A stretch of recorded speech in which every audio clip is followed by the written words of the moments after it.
अस्सलाम वालेकुम जी, good morning. कैसे हैं आप सब? उम्मीद करती हूँ और दुआ करती हूँ सब खैर खैरियत से होंगे। ये कल मैंने रज़ाई यहाँ पर धो के डाली थी। अभी चूँकि विंटर स्टार्ट हो रहा है तो मैंने ना पिछली दफ़ा ऐसे ही बस रज़ाइयाँ रख दी थी और अभी मैंने एक एक करके मैंने कहा निकालूँ और धो के इनको एक दफ़ा तैयार कर दूँ। अभी बस क्योंकि जो समर वाली रज़ाइयाँ हैं उनमें तो अब सर्दी लगती है क्योंकि थोड़ा अब विंटर स्टार्ट हो गया है।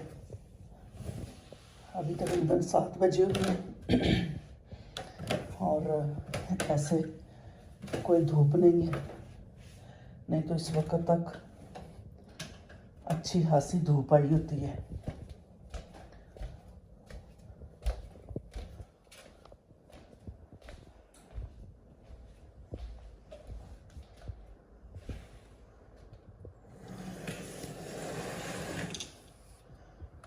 ये है जी सुबह की, यहाँ 7 बजे का टाइम।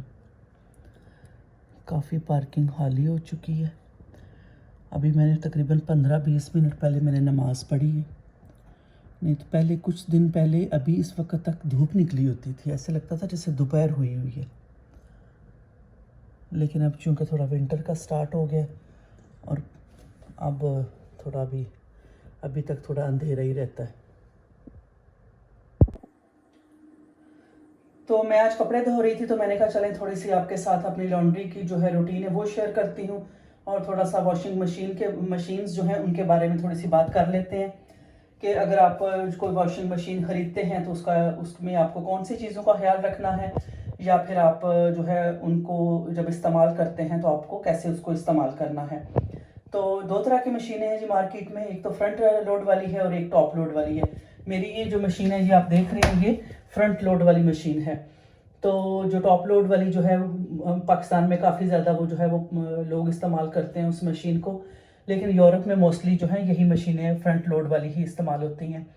तो अगर आप मार्केट में जा रहे हैं एक वॉशिंग मशीन लेने के लिए तो उसमें आपको कौन सी चीज़ें जो है दुकानदार से पूछनी चाहिए कि भाई इसके अंदर कौन सी ऐसी क्वालिटीज़ हैं कि मैं यही मशीन ख़रीदूँ। तो सबसे पहले तो ब्रांड्स आप देख लें, कोई अच्छी ब्रांड है, क्योंकि आप ये एक ऐसी चीज़ें हैं कि जो आपने रोज़ रोज़ तो लेनी नहीं है। कभी कभी इंसान ख़रीदता है तो अच्छी चीज़ ले तो वही ज़्यादा बेहतर है। और दूसरी जो चीज़ है मैं कहती हूँ कि ये पता होना चाहिए कि ये एनर्जी सेविंग है कि नहीं है, क्योंकि ऑलरेडी जो है वो बिजली जो है वो इतनी महंगी है और अगर आप कोई सस्ती ख़रीद लेते हैं जो कि एनर्जी सेविंग नहीं है तो फिर वो बाद में आपको हर महीने जितना बिल आएगा ना तो वो जो आपने पैसे बचाए हैं वो उसका कोई फ़ायदा नहीं होगा। तो मशीन ख़रीदते हुए पहले तो उसकी एनर्जी सेविंग होनी चाहिए, फिर उसका जो रोटेट पावर है, जो उसका हो गया आरपीएम हो गया, वो कितनी स्पीड से या वो रोटेट करती है। जैसे मेरी ये जो मशीन है इसका रोटेट पावर जो है ये 1600 है। बाज़ मशीनों का जो है वो 700 होगा, 800, 12, 14 और 16। ये नहीं मुझे पता 16 से आगे भी ज़ाहिर है कोई होगा, 1800 भी हो सकता है, लेकिन मेरी इस मशीन का तकरीबन 1600 है। तो रोटेट पावर जो है वो बहुत इंपॉर्टेंट है, क्योंकि वही जो है उसी से पता चलता है कि वो कपड़े कितने अच्छे तरीके से धोएंगे और वो स्पिन कितने अच्छे तरीके से होगा। क्योंकि कपड़े अगर स्पिन अच्छे तरीके से हो जाएंगे तो आपको स्पेशली सर्दियों में काफ़ी ईजी हो जाएगा कि जब धूप वगैरह इतनी नहीं निकलती तो कपड़े जो है सुखाना थोड़ा ईजी हो जाता है। तो तीसरी चीज़ ये है कि उसके अंदर हॉट वाटर का ऑप्शन है या नहीं है। बाज़ मशीनों में हॉट वाटर का ऑप्शन नहीं होता, स्पेशली जो टॉप लोड वाली मशीन है उसके अंदर हॉट वाटर का जो है वो ऑप्शन नहीं होता। और फिर आपने उसके अंदर उसके प्रोग्रामिंग्स हैं। आजकल तो बहुत ज़्यादा मॉडर्न मशीनें आ गई हुई हैं, जैसे उनके अंदर उनको आप अपने मोबाइल के साथ भी कनेक्ट कर सकते हैं। मेरी चूँकि ये मशीन इतनी नई नहीं है, तकरीबन 10 साल हो गए हैं इस मशीन को इस्तेमाल करते हुए, तो लेकिन इसके अंदर भी ये ऑप्शन है कि मैं इसमें टाइमर लगा दूं। फॉर एग्जांपल अगर मुझे ये पता है कि 4 बजे जो है या 6 बजे बिजली सस्ती है और मैं टाइमर लगाना चाहती हूँ 4 बजे या 6 बजे का, तो मैं इसका टाइमर रात को ही सेट करके तो सो सकती हूँ, या अगर मेरा उस वक्त नहीं भी मेरी आंख खुली 4 बजे तो मशीन चल जाएगी। इतनी मॉडर्न है ये। लेकिन जो आजकल की मशीनें ज़्यादा हैं, जैसे उसको आप अपने मोबाइल वगैरह के साथ भी कनेक्ट कर सकते हैं। ये तो हर एक एक्स्ट्रा चीज़ें हैं, अपनी आसानी के लिए इंसान कर लेता है। तो ये जो है, ये चीज़ें जो है जब आप वॉशिंग मशीन ख़रीदने जाते हैं, उनकी प्रोग्रामिंग्स, उनका हॉट वाटर होना, उनकी एनर्जी सेविंग होना, उनकी पावर, स्पीड पावर होना, ये चीज़ें आपने इन चीज़ों का ख्याल रखना है। अब आप एक मशीन ख़रीद के ले आए हैं तो उसको अब मेंटेनेंस है, यूज़ है, वो कैसे होना चाहिए। यूज़ के लिए तो आपको पता होना चाहिए कि ये जो है डिटर्जेंट कंपार्टमेंट है इसका, हर मशीन में जैसे होता है। तो यहाँ पर आप डिटर्जेंट डालेंगे।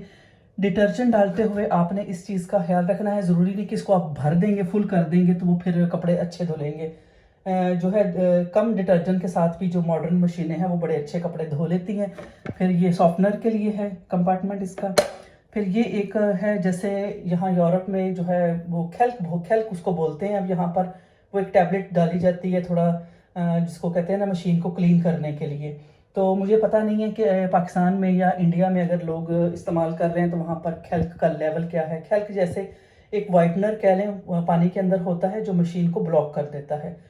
तो इसके लिए यहाँ पर वाइटनर वो जो है वो टैबलेट डाली जाती है। जैसे मैं जर्मनी में थी तो वहाँ जिस इलाके में हम लोग थे वहाँ उसकी ज़रूरत नहीं थी। यहाँ हम डेनमार्क में आए हैं तो यहाँ इसकी ज़रूरत पड़ती है, तो इसलिए मैं ये टैबलेट यहाँ पर डालती हूँ। फिर ये है कि ये यहाँ पर है फ़िल्टर। इन दोनों को निकाल के तो आपने इसमें से जो है इसको क्लीन करना होता है इन दोनों को। और क्योंकि बाज़ दफ़ा बच्चे जो हैं वो बाहर खेलने जाते हैं तो रेत आती है उनके कपड़ों के अंदर, कई दफ़ा जेब में कोई ऐसी चीज़ रह जाती है, कॉइन्स वगैरह, तो यहाँ पर इसको ब्लॉक कर दे तब भी मशीन जो है रुक जाएगी। तो इसको कोशिश किया करें कि अगर इसको महीने 2 महीने बाद इसको आप साफ़ कर लिया करें। तो ये तो होगी जी आपकी वॉशिंग मशीन। अब आते हैं ड्रायर की तरफ। यहाँ ये है जी मेरा ड्रायर, और यहाँ पर कपड़े जो हैं वो आप देख रहे हैं ड्राई मैं कर रही हूँ।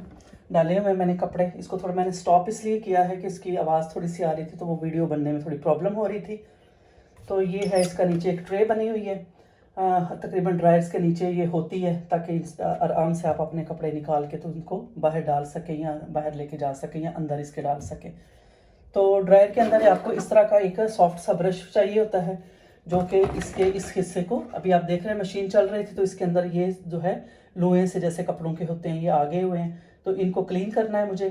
क्लीन करूँगी और इसको तो मैं अभी क्लीन करके तो वापस डालती हूँ। ये मैंने इसको क्लीन करके तो इसको वापस मैंने यहाँ पर डाल दिया। और फिर ये है यहाँ पर ये वाटर टैंक है इसका, जितने कपड़े ड्राई होंगे उनका पानी जो है वो इसके अंदर इकट्ठा हो जाएगा। ये जो है जैसे आप देख रहे हैं अभी थोड़ा सा इसके अंदर पानी इकट्ठा हुआ है, तो जब ये सारे कपड़े ड्राई हो जाएंगे तो फिर इसको मैं जो है पानी को रिमूव कर दूंगी यहाँ से।